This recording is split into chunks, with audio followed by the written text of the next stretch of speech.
तो आज ਆਪਾਂ लास्ट टॉपिक कर रहे हैं अपनी इलेक्ट्रोकेमिस्ट्री का। लास्ट टाइम हमने सेकेंडरी स्टोरेज सेल तक कर लिया था। आज जो नेक्स्ट टॉपिक है वो हाइड्रोजन फ्यूल सेल का है। थर्ड टाइप ऑफ सेल है फ्यूल सेल्स। इसमें मैं एग्जांपल करा रहा हूँ आपको हाइड्रोजन ऑक्सीजन फ्यूल सेल का। देखो नेम इंडिकेट कर रहा है, फ्यूल का मतलब क्या होता है? ईंधन, मतलब जो एज ए फ्यूल की फॉर्म में यूज़ किया जाए। तो ये सेल जो है ये फ्यूल की फॉर्म में यूज़ किया जाता है।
देखो ये हाइड्रोजन फ्यूल सेल है, hydrogen oxygen fuel cell.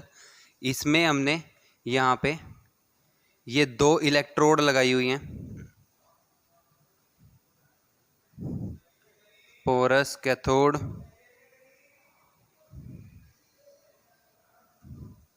Containing suitable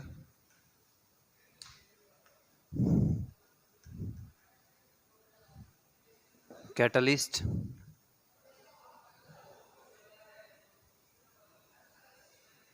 देखो यहाँ से हाइड्रोजन गैस इनलेट करा रहे हैं, यहाँ से ऑक्सीजन गैस इनलेट करा रहे हैं।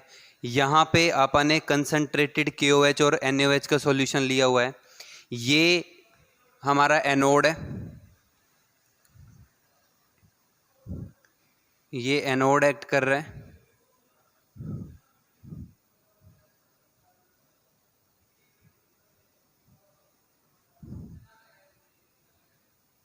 और ये कैथोड है।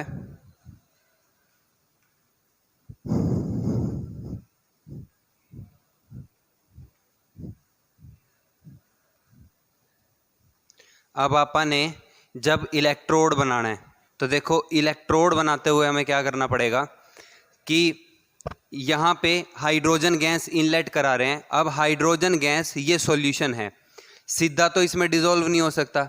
तो हम क्या करते हैं, यहाँ पे हमने एक कैटलिस्ट लिया हुआ है। कैटलिस्ट के ऊपर क्या होगा, गैस बाइंड करेगी और फिर डिसॉल्व हो जाएगी किसमें, सॉल्यूशन में। तो यहाँ पे जो कैटलिस्ट का काम है,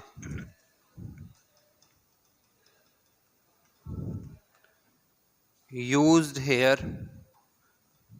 to dissolve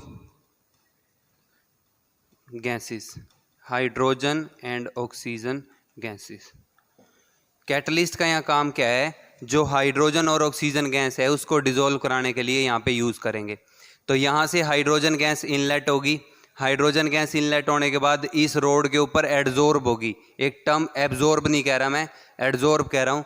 एडजॉर्प्शन होगा, वो हम पढ़ेंगे यूनिट में कि 5th यूनिट आती है एडजॉर्प्शन की, कि भाई एडजॉर्प्शन होता क्या है। यहाँ पे इसका एडजॉर्प्शन होगा, एडजॉर्प्शन होने के बाद वो यहाँ पे डिसॉल्व होगा। बस आपने ये ध्यान रखना है कि कैटलिस्ट का काम क्या है, ये H2 और O2 को डिसॉल्व कराएगा किसमें, इस सॉल्यूशन में। तो अब देखो इसके बाद यहाँ रिएक्शन क्या बनेगी, एट एनोड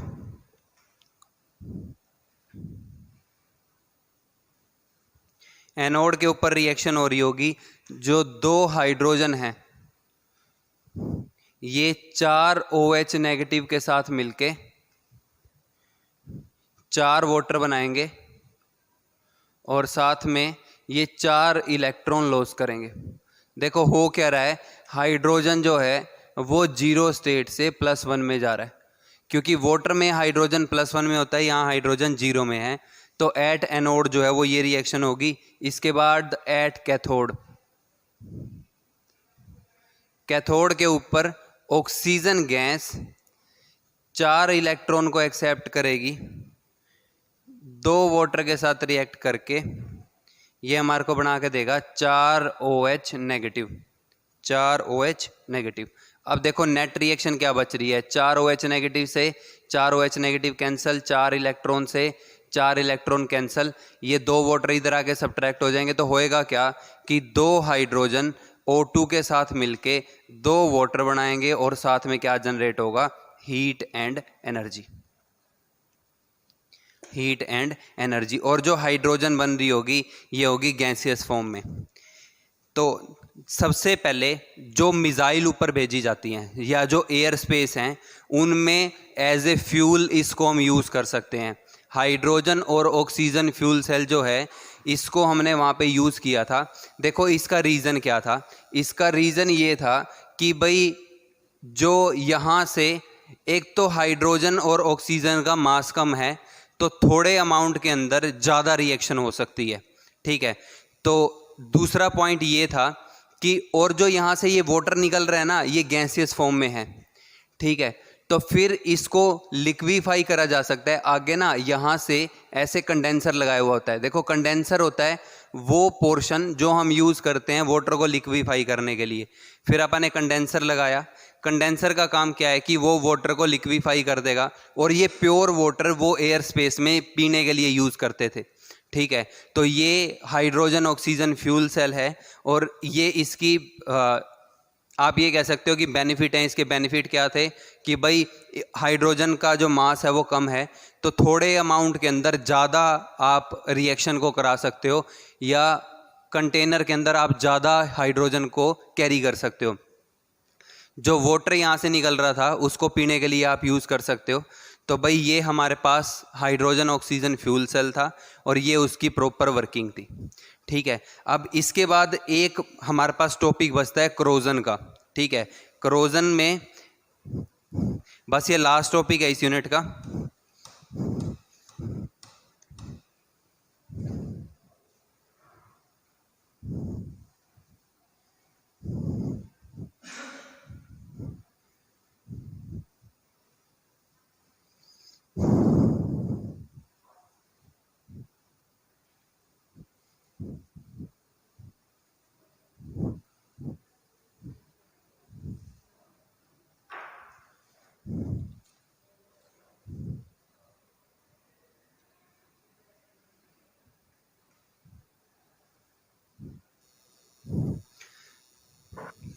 लास्ट टॉपिक है अपने पास करोजन।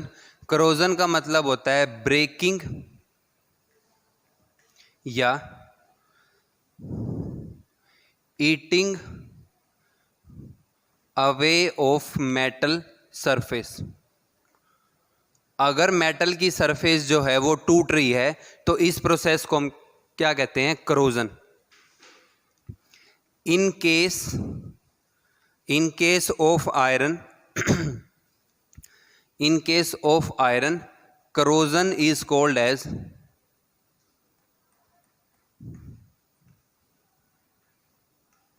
rusting।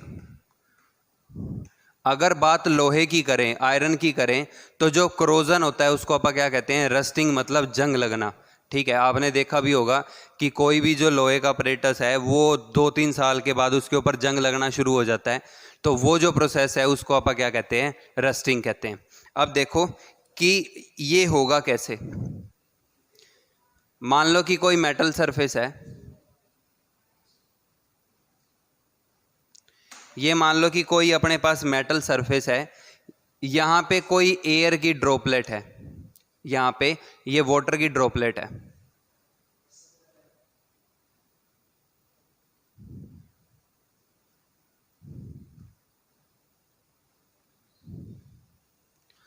ये वाटर की ड्रॉपलेट है। अब देखो वाटर के अंदर जब बारिश होती है, ठीक है, या कहीं पे मॉइस्चर होता है, जब बारिश है या मॉइस्चर है तो एयर के अंदर जो ऑक्सीजन है और कार्बन डाइऑक्साइड है वो इसमें डिसॉल्व हो जाती हैं। O2 and CO2 of air will dissolve in water। जो ऑक्सीजन और CO2 है वो क्या होंगी, वाटर के अंदर डिसॉल्व हो जाएंगी। तो इसका मतलब क्या है कि ये जो वाटर की ड्रॉपलेट है इसके अंदर क्या प्रेजेंट है, एक तो O2 गैस प्रेजेंट है और क्या प्रेजेंट है, CO2। ठीक है, तो जो वाटर की ड्रॉपलेट है इसके अंदर ऑक्सीजन भी है और CO2 भी है। अब ये आपने पहले भी पढ़ा हुआ है कि वाटर CO2 के साथ मिलके क्या बना के देता है, कार्बोनिक एसिड H2CO3। ये बन गया हमारे पास। जैसे ही वाटर के साथ कार्बन डाइऑक्साइड गैस डिसॉल्व होगी तो हमारे पास क्या बन जाएगा, कार्बोनिक एसिड। तो भाई ये कार्बोनिक एसिड बन गया। ठीक है, अब ये वीक इलेक्ट्रोलाइट है,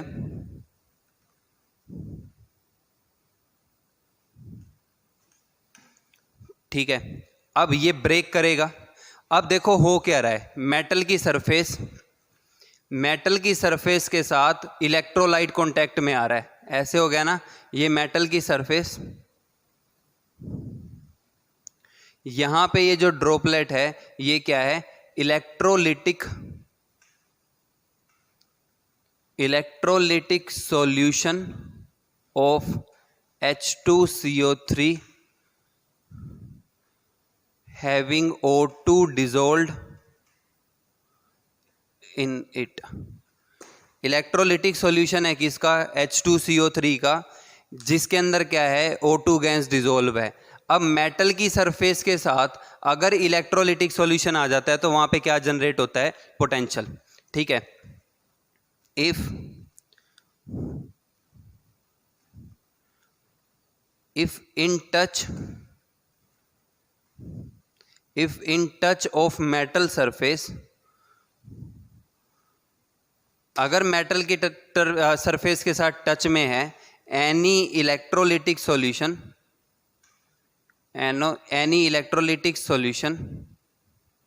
then there will be potential. अगर मेटल सरफेस के साथ कोई इलेक्ट्रोलिटिक सॉल्यूशन टच में है तो वहाँ पे क्या जनरेट हो जाएगा, पोटेंशियल जनरेट हो जाएगा। तो इसका मतलब क्या है कि यहाँ पे क्या जनरेट हो रहा होगा, पोटेंशियल जनरेट हो रहा होगा। ठीक है, अब इसके बाद देखो, अब रिएक्शन कैसे होगी। तो बात अगर हम रिएक्शन की करें, देखो portion where O2 is more dissolved,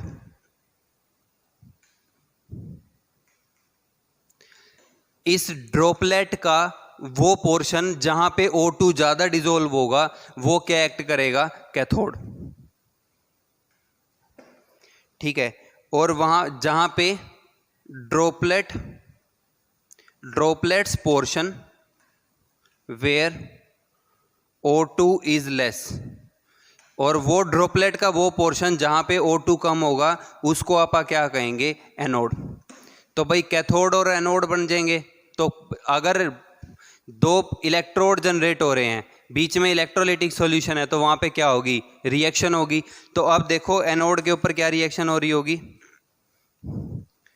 at anode iron solid जो है ये टूट के बनाएगा आयरन +2 एक्वस और लॉस करेगा 2 इलेक्ट्रॉन। ठीक है, फिर एट कैथोड के ऊपर क्या होगा कि 4H+ O2 के साथ मिलके 4 इलेक्ट्रॉन को एक्सेप्ट करेगा और ये बना के दे देगा 2 वाटर। यहाँ पे क्या जनरेट हो रहे होंगे, 2 वाटर जनरेट हो रहे होंगे। अब इसके बाद आगे एक रिएक्शन होती है, 4 आयरन +2 4 वाटर के साथ मिलके एक O2 को एक्सेप्ट करके हमारे को प्रोडक्ट मिलेगा 2Fe2O3 प्लस 8H प्लस, ये बनेगा हमारे पास। ठीक है, अब इसके बाद ये हमारे पास बन गया Fe2O3। अब देखो साथ में क्या प्रेजेंट होगा, कुछ वाटर, तो Fe2O3 in presence of water हमारे को बना के दे देगा Fe2O3.3H2O, और इसको आप क्या कहते हैं, rust.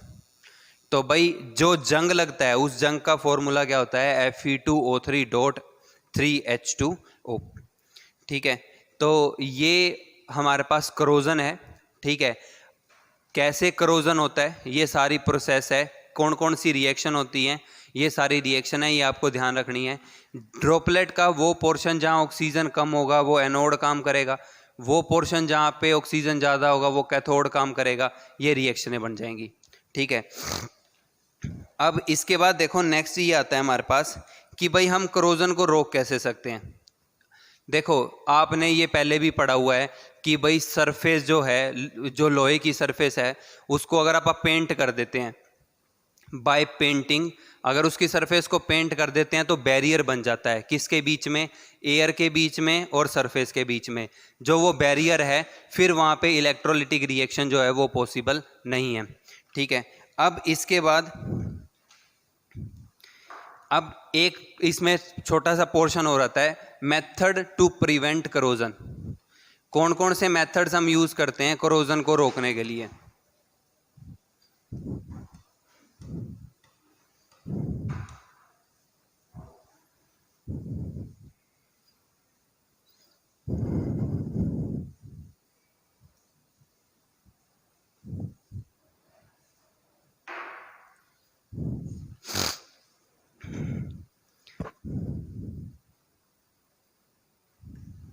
Methods to prevent corrosion. Corrosion को रोकने के कौन कौन से मेथड हैं। पहला है बैरियर प्रोटेक्शन।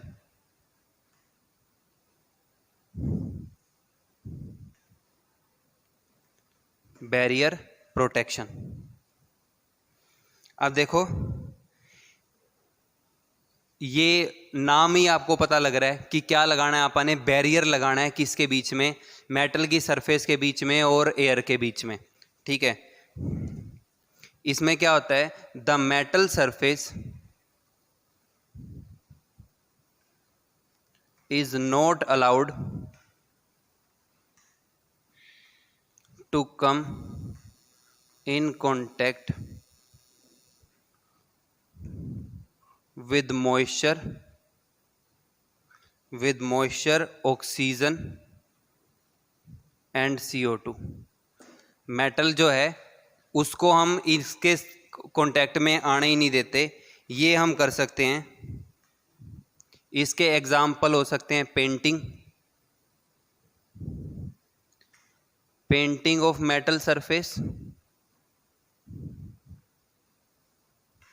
दूसरा एग्जाम्पल हो सकता है oiling metal surface, oiling of metal surface. Oil भी मॉइस्चर को वहां पे चिपकने नहीं देगा। उसके बाद नेक्स्ट है coating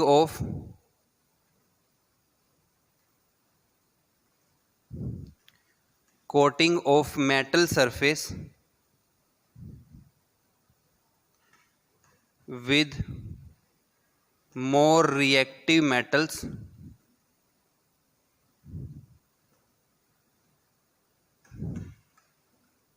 like zinc and chromium etc। अब देखो जो हमने ये पढ़ा है, आपको पेंटिंग पता है आप कैसे कर सकते हो, ऑयलिंग पता है मेटल की सरफेस पे ऑयल लगा दो।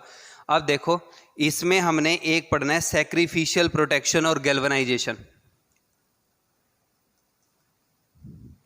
सैक्रिफिशियल प्रोटेक्शन और गैल्वेनाइजेशन।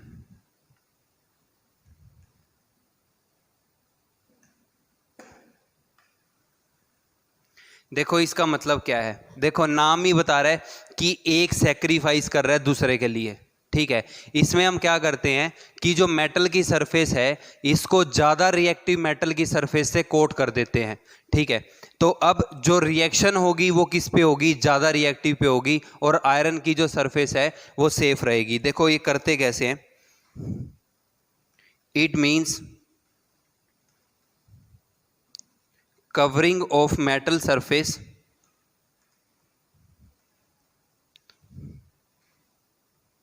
मेटल कौन सी, आयरन, क्योंकि यहाँ पर रस्टिंग पढ़ रहे हैं, iron surface with a layer of more active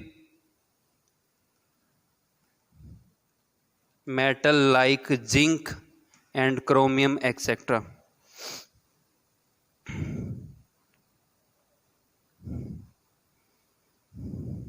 देखो इसमें होगा क्या कि मान लो कि ये मेटल सरफेस है आयरन, इस पे अपन ने कोटिंग कर दी जिंक की, ये मान लो जिंक है,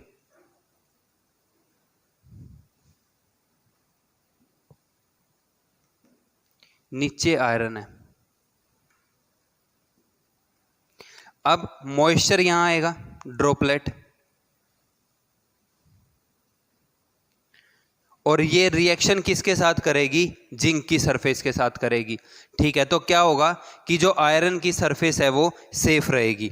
अब मान लो कि भाई बहुत देर तक कोटिंग हो ही रही और ये सरफेस जो है ये खत्म होगी, ये मान लो आयरन सरफेस है, ये जिंक है,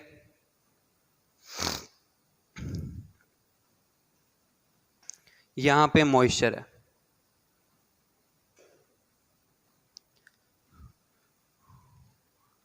in contact with both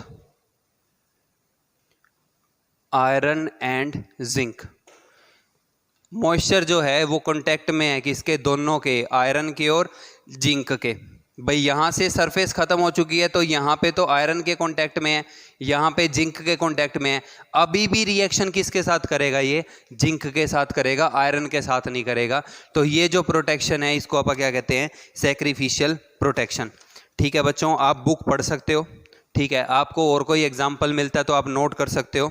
जो हमारा इलेक्ट्रोकेमिस्ट्री का पोर्शन था, ठीक है, according to me, according to syllabus वो पूरा हो चुका है, ठीक है। अब आप पूरी यूनिट रिवाइज कर सकते हो। नेक्स्ट टाइम हम अपनी यूनिट शुरू करने वाले हैं सॉल्यूशन। सो तब तक पढ़ते रहो, रिवाइज करते रहो। Thank you.